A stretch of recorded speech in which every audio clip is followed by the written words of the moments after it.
to bring on a special guest here to the show. Please welcome Scotty Stice. He is the director of the Southern Baptists of Texas Convention. Sir, thank you so much for joining us here this afternoon.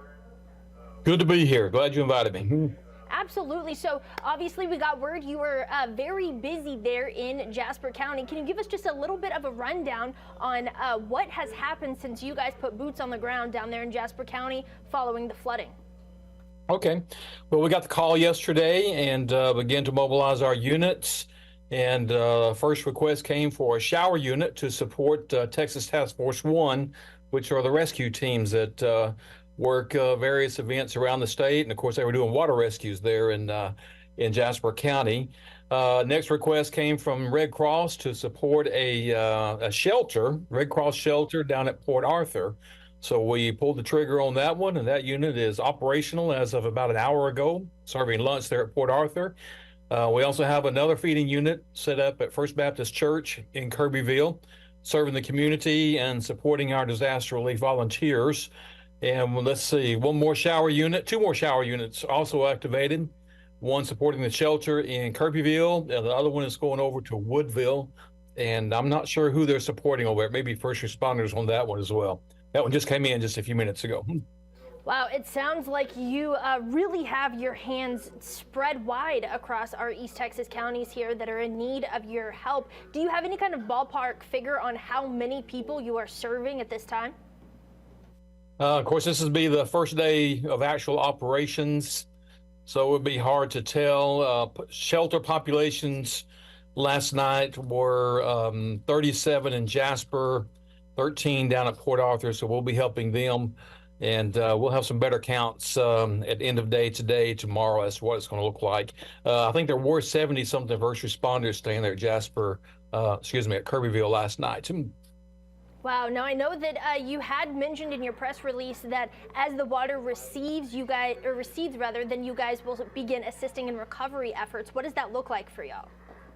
Well, for us, flood recovery means we help a homeowner get their home cleaned out, remove all the wet furniture and all that debris. I hate to call it debris because it's someone's house, but some of it's beyond being able to salvage it and use it for something else. So we'll help the homeowner clean the house out, and we'll remove sheetrock and insulation and prep it for rebuild. We don't do the rebuild, but we get as close to ready as we can. And we're gearing up right now to start that probably Monday. If water recedes as we planned, or as it's looking like about Monday, we could get started on that. Now, you said, you got the call for aid. Who was the one that made that call to you? Well, they come from different areas, from state emergency management, county emergency management, sometimes our own Southern Baptist churches that support us. We work closely with Salvation Army and Red Cross as well. So a call could come from any one of those. And the way that you and the Red Cross, I know the Red Cross is also aiding in similar areas. How do you guys work together in order to provide aid?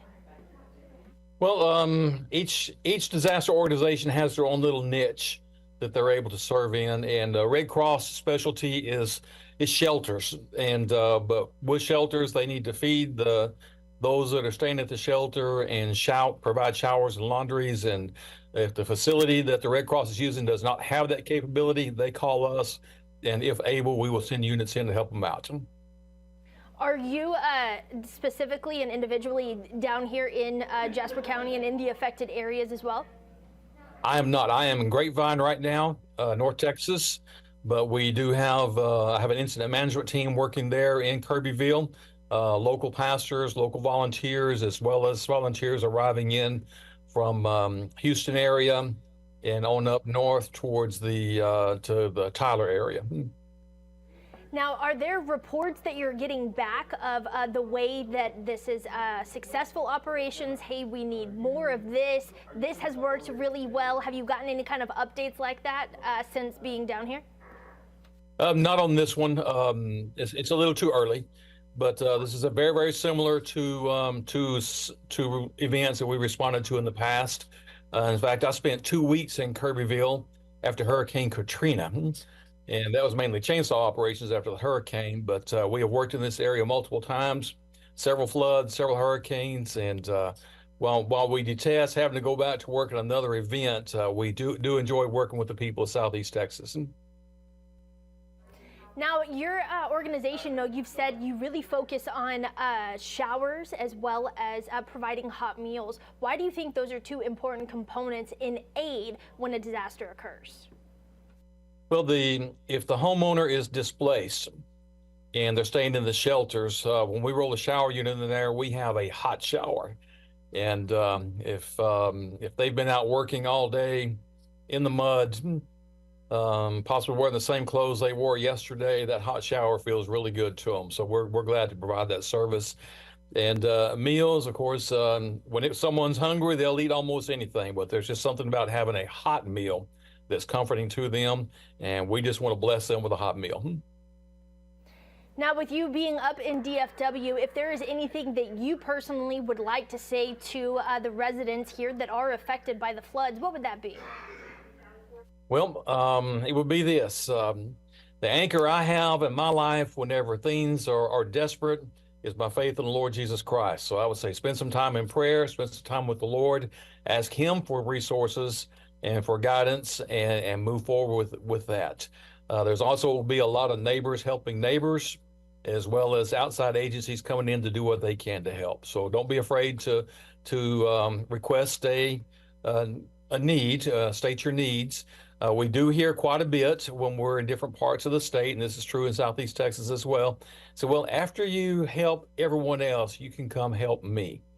And pretty soon, everyone's standing around waiting for us to help everyone else, and we need someone to step up and say, "Please help me," and we'll go in and do what we can to help. Now, once you deploy your showers, deploy your volunteers, is there a specific time when they are set to return home? How does that process work? Well, usually we find a very natural place to cease operations, and that'll be when infrastructure comes back online, electricity is back on, city water is back on, jobs are starting back up, schools are open back up, and our services just aren't needed as much. So it's just a very natural place where we find where we can cut it off and move on. That makes sense. Once again, Scotty Stice, the director of the Southern Baptist of Texas Convention of Disaster. Is that correct? Is that the right word? Disaster relief, yes. All right, fantastic, sir. Once again, thank you so much for joining us here on East